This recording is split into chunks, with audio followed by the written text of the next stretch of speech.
สบายดีเนาะคลิปวิดีโอนี้แอดมินจะมาสอนการสมัครแอปพายเนาะเพื่อขุดเหรียญพายตัวนี้เนาะตัวนี้ก็คือเราสามารถขุดฟรีเนาะเราสมัครผ่านลิงก์แอดตัวนี้เนาะทุกคนจะได้ครับ1พายฟรีเนาะเพราะว่าตอนนี้สามารถซื้อขายได้ในกระเป๋า OKX เนาะแล้วก็กระเป๋าอื่นๆอีก10 กระเป๋าเนาะ7-8 กระเป๋าเนาะเพราะว่าเหรียญพายตัวนี้เนาะยังบ่ทันเปิดเมนเน็ตอย่างเต็มตัวเนาะเพราะว่ามันเปิดแบบธรรมดาเพราะว่าบางขอบเขตสามารถซื้อขายได้แล้วเนาะเหรียญตัวนี้ให้ทุกคนศึกษาตัวนี้รายละเอียดเป็นต่างหากเนาะเฉพาะวิดีโอตัวนี้แอดมินจะมาสอนการสมัครเนาะก็คือสามารถสมัครผ่าน Facebook ตัวนี้เนาะแอดมินจะมาสอนอย่างละเอียดเนาะเพื่อให้ทุกคนผิดหวังในอนาคตเนาะเขาสมัครผ่าน Facebook เขาต้องแก้ไขซื้ออีกเนาะถ้าบ่ดังนั้นเวลา KYC มันจะมีปัญหาเนาะให้ทุกคนสมัครผ่านเบอร์ตัวนี้เนาะ2ตัวลุมตัวนี้เนาะคลิกเข้าไปเลยแล้วเข้าไปในประเทศทำเอฟตัวนี้เนาะให้เลือกเป็นประเทศของทุกคนเนาะให้ลาวก็เลือกเป็นลาวเนาะหรือว่าเป็นคนไทยเบิ่งวิดีโอตัวนี้ก็เลือกเป็นประเทศไทยเนาะแล้วให้ทุกคน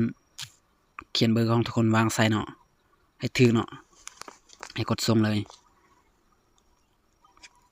แล้วกดกันตอนนี้เนาะให้ทุกคนใส่อีเมลเนาะใส่อีเมลของทุกคนเนาะเพื่อยืนยันเนาะอีเมลตัวนี้ก็ต้องใส่อีเมลที่ใช้งานได้เนาะ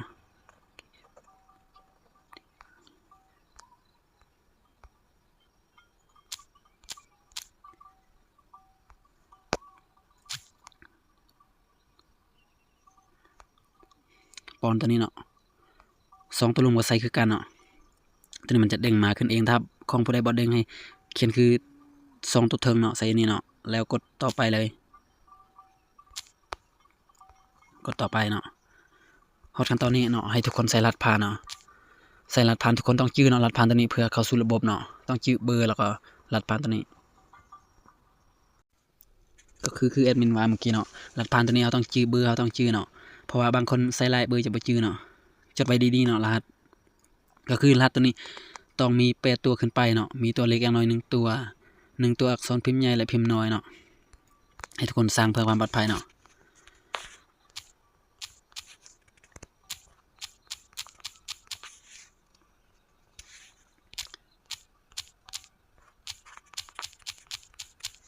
แบบนี้เนาะสร้างแล้วจดปะดีๆเนาะจดเก็บไว้ดีๆแล้วกดส่งเลยแล้วตัวนี้เนาะ2ตัวที่1เนาะเราต้องใส่เนาะใส่ชื่อเนาะสำคัญที่สุดตัวนี้เนาะเราต้องใส่ชื่อจริงตามบัตรประจำตัวหรือว่าบัตรสปอร์ตที่เราต้องการจะยืนยันตัวตนน่ะเนาะถ้าใส่บ่ถูกตัวนี้เวลายืนยันตัวตนทางระบบเขาจะบ่สามารถให้เราผ่านได้เนาะการ KYC เนาะหรือว่ายืนยันตัวตนนั่นเองเนาะ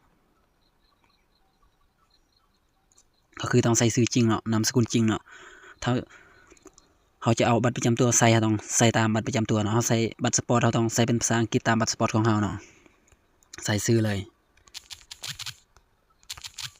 ใส่ชื่อจริงนามสกุลจริงเนาะตัวนี้มันชื่อใส่หยังก็ได้เนาะตัวนี้ใส่ชื่อตัวนี้มัน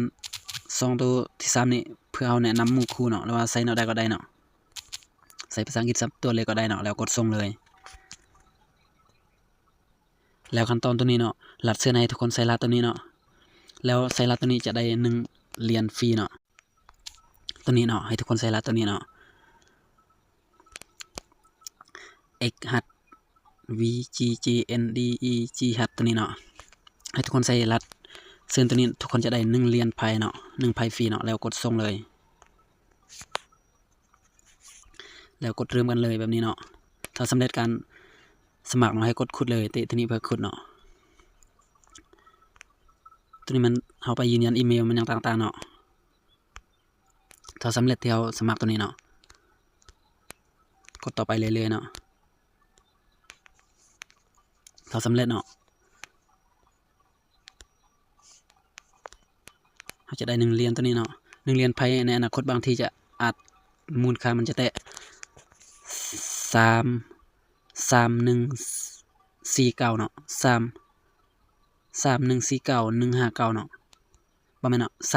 314159เนาะเพราะว่าขณะตอนนี้มันกำลังอยู่ในการสนับสนุน GCV เนาะก็คือ GCV สนับสนุนสร้างระบบนิเวศสร้างระบบชุมชนเนาะเพื่อให้1เหรียญไพ่เนาะจะเท่ากับ $314,159เนาะก็คือ$300,000 ต่อ1เหรียญไพ่ตัวนี้เนาะฝากทุกคนกดไลค์กดติดตามเนาะ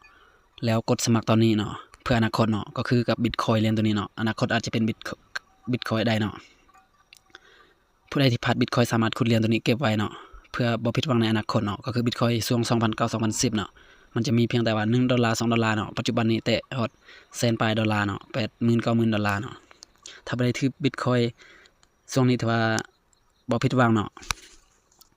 จบเพียงส่ำนี้เนาะวิดีโอตัวนี้แอดมินจะมาแนะนำเพียงส่ำนี้เนาะแอดบ่ได้สักส่วนลงทุนได้อย่างใดเนาะวิดีโอตัวนี้เพียงแต่ว่าสักส่วนทุกคนหาเหรียญฟรีเนาะหาเงินดิจิตอลเนาะหาเงินต่างๆเนาะ